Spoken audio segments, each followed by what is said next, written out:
So today, God laid in my heart to talk about dedication.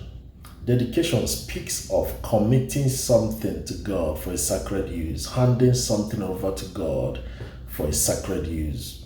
Now, there's a woman in the Bible called Hannah.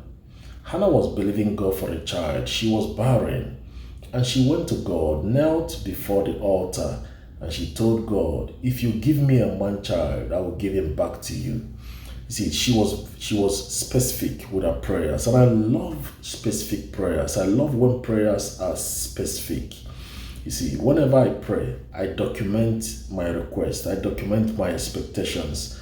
The reason is because I want to make history with God, and I want to be able to show gratitude when the prayers are answered. It's my statement of faith. When I ask God for something, I'm very specific.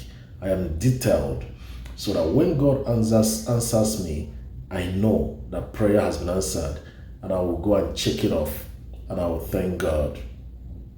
So it's important that you understand that when Hannah received the child that she asked for, she committed the child back to God. She dedicated the child to God.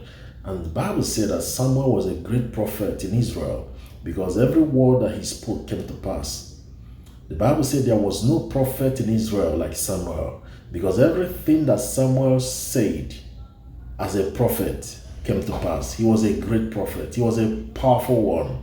And God still gave Hannah more children. So there is nothing that you give to God that is wasted. Let me say it again. There is nothing that you give to God, there is nothing that you dedicate to God that is wasted. Many years ago, my mother needed a child. She was pregnant and she was going through complications. And she went to God and said, if you give me this child alive, because the doctors already gave up hope. So she went to God in prayers and she said, if you give me this child alive, I will give him back to you to serve you all the days of his life. When she prayed that prayer, God made a promise to her, and God gave her the name of the child. And God said to her, you will give birth to this child and you will call his name Emmanuel. And today I am preaching the gospel because my mother dedicated me to God. And God still gave my mother more children, boys and girls. Let me tell you something. God even gave her twins. There is nothing that you give to God that is wasted.